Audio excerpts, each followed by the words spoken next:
Were you a fan of Starship Troopers? Always loved the design of the space fleet?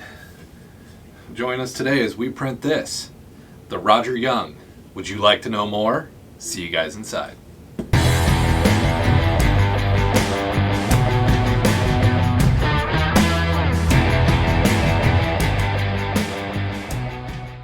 Hello and welcome to today's video. Today, as I said, we are printing the Rodger Young from Starship Troopers. Now this is still a build in progress for me. I'm still having to do a lot of cleanup and get this put together, but I'm excited about this model. This was about, I think it was 12 or 13 different prints combined into one model. And actually this model actually is my first resin and filament combined model, where I actually have a piece that I printed in resin in here to get the high level of detail. And just to point it out, it's this part right here, this bracing that I printed. I did have to do some work for assembly in altering the model. You guys can still see the white where I've been using the 3D printing pen to fill in gaps and different things like that. So this is very much still a work in progress. But, you know, growing up, 1997, Starship Troopers, that was a change up of a movie. And it was always kind of something that stuck. And I never ever found a model kit when I was a kid of the actual ship from Starship Troopers. So when I found this model out there, it was one of those things I had to print it. So what we'll do next is we'll hop over to the computer, we'll start getting the parts sliced and get this thing ready to print. This guy is about 18 inches long, so combined all the parts and pieces with glue and super glue and everything else, it's a pretty hefty little model. And you know, it's got an amazing amount of detail for its size and complexity. There's still a lot of painting I have to do on here to even get this thing finished up. So, but it is definitely a shelf-worthy, really nice print model. But like I said, I did have to do some modification after I printed it. I found problems, like right here, this section here was too long. I actually had to take a Dremel and cut it to actually make it fit properly with the center bracing. And just some assembly issues with it and different things like that. But hey, I got it put together and that's what matters. So we'll hop over to the computer and we'll start the slice. You guys will see the multiple time lapses of all the parts being printed. And then we'll hop over to, well, of course you guys can see the finished product of the model. And, you know, before we hop over to the computer, let's hit some important business. If you enjoy the content you see on this channel, please hit that subscribe button, join the crew. We try to work on 3D printing problems, awesome 3D prints out there, models like that, help you guys discover them anywhere out on the internet. So hit that subscribe button, hit that notification bell so you get alerts from the channel all the time, because we are getting bigger every day, which is awesome. Thank you for everybody that has joined and shared and all of that. And most of all, share the channel. If you know someone that does 3D printing or anything like that, or even interested in the thought of getting started, share the channel. It helps us grow, it helps other people, and the whole point of this channel is to help. So, thank you guys. Let's hop over to the computer. Alright guys, so here we are on Thingiverse. Here is the model by EDY209 that we're going to be printing. So this is a pretty cool model, and he scaled it out really well. The complete model, as you can see, there is the ship. Here's how it's supposed to kind of render out. He went through and broke this all into pieces to make it easily printable, which is awesome, by the way. And you can see here there's multiple different pieces. So it's kind of one of those things. It's a really simple, neat, clean model that is out there for basically any of us to print. And we're going to get Cura launched here. So I really enjoyed this print. It was one of my more favorite. This has been a ship I've been looking for a long time. Now some of the parts he's got broken up into two pieces, or you can print in one single piece as well. I used multiple printers to print this. You can print this on an Ender 3 easily if you do it in the broken up pieces, the way he has made this model. So it works really well, and as you can see, I'm still using Cura 4.62. I have started experimenting with my profiles in 4.8, but that's to come in the future. So as you can see here, here's the front piece. He's broken it up into two sliced pieces, part 1 and part 2. We'll get both, or well, here's the whole piece.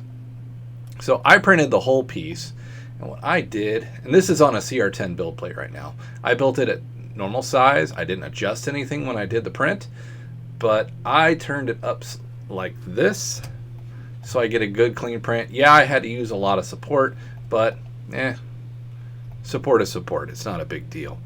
So we'll get part 2 on here, which you don't, if you print the Rodger Young 1_2, you don't need this.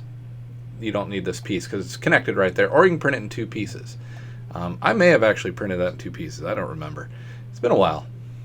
So, and then you got the midsection here. I did the same thing again. I rotated it up. I wanted a good clean print. So, whoops. Cura, you pain in my duck. So I stood it up just like that so that I could get a good clean print. Actually, I may have been able to do this all in one print on the CR10. I chose not to. And he's got the parts all nicely labeled. Let's see here, all the way down to part 22. Now some of these parts are the same parts, just broken up. Now this piece here, I'm going to talk about this guy. So I actually did something different with him. I chose to take this piece into my resin print. It's very small, very workable. So I'm actually going to jump over to Shinto Box, and I'm going to pull that piece in there and show you exactly what I printed. Now, when I printed it, I actually chose to rotate it and stand it up. So I used a Creality LRD002 to print this. If you guys are curious about my settings, there's my settings. I used Iligoo resin. My print, there's all my settings that I used. Infill, kept it very low. There was no need for a high amount of infill. So that's how I printed it. You guys will not see that, unfortunately, for the resin printers. I don't have a time lapse, but this is how I sliced it and how I did it. So we'll hop back out of that and hop back over here. So I'm going to remove that from the plate because I didn't print it with filament. I'm just going to keep adding the parts. That part printed really easy, really nicely. Here's another one of those big sections. I did rotate that one up as well. I printed it upward like that. And of course, you know, you got to get it back on zeroed on your build plate. I used Inland PLA Plus filament to do all of this printing. So this entire model was done, I believe I did everything in white. I may have chosen a different, I may have used black, I'm not sure. I can't quite remember. We'll find out in the time lapses. So this piece I actually printed laying down just like that. There's the back bridge module that you see, and you guys can see the incredible amount of detail in this model. It's really nice. And as you go through, I mean, there's just the separate pieces that you can go through. But even as I said, this is printable with a smaller printer. So that is the wonderful thing about this big model.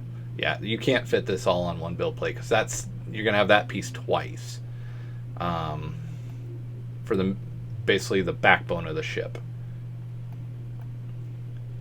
And actually this piece I flipped over for the detail.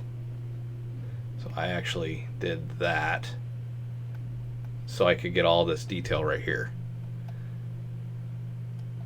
So as you guys can see, now the one piece I have had trouble with, and I'm still having, oh, I can't move, that's why, is I lost this little antenna piece. I tried and tried and tried. And let me spin around. There's the opposite piece. Then you'll see, as you go through the files, you'll get through the engine, the back sections of the ship, the engine cones. This piece here, same as these three, I rotated it upward so that it could be easily printed and get, Cura wants to be mean, so I could easily get the detail, because there's a lot of awesome detail on the bottom side. And I want to make sure that all that detail came through. So I need to zero that up. And we'll try to get it on the build plate here. Boop. Not close enough yet, huh? Okay. There we go. Because I wanted to get this awesome detail right here that's on the belly of the ship. So honestly, it's an awesome model. Lots of parts. Now we're getting into the engines as I go down to 14 and 15. And as you get down into these later numbers, you'll start seeing a lot of the engine parts. You can either print them in mass, or separate, and that's what pretty much 16 through 22 is. There also is a model to build supports to build the stand, like what we saw on Thingiverse, like what we saw here on the beginning of it. That awesome stand, the kit, everything, the nameplate is all in the file as well, which Model Maker, he did an awesome job. Like I said, I did have to do some dremeling specifically on, not that part, where is it? This piece. I had to cut a little bit off the back here to get everything to align up. And I did have to do some alterations, so be prepared to do some alterations to get everything to line up and fit. But altogether, an awesome model. My settings are pretty much my standard settings. 0.15 for layer height. My printing temperatures are 220. Make sure your infill, you don't need a lot of infill. This is a model. You don't need to build it up too high. I actually think I did, this model I did 5% because it is a model. I don't want it to be overly heavy. So material, I use inland PLA. So actually with the inland PLA, 220 is too hot. I've been exploring Duramec PLA Plus. So that's kind of why my temperatures are a little bit higher. One of the things to ensure, once you have that, make sure your Z-hop when retracted. Enable your retraction distance and speed so that you don't get a lot of stringing. And actually that retraction, I prefer about 6.5 on my printers. Speed's not a big deal. For me, it's usually that. And make sure you generate supports as much as you need. You shouldn't need a lot of pieces like these. You've got them facing down, so there will be some support for like this section here. Most of these pieces, though, didn't require a lot of support. The real awkward piece of print was this guy right here. And the engines themselves were a bit awkward. So at your discretion, make sure you're enabling support for those parts that need it, or you're just going to have a bad time. So that's my settings. Let's hop over to the time lapse. Enjoy. And remember, if you're liking this stuff, hit that subscribe button. Let's get over to the time lapses.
Alright guys, that's the finished product. Like I said, a pretty cool model in all regards.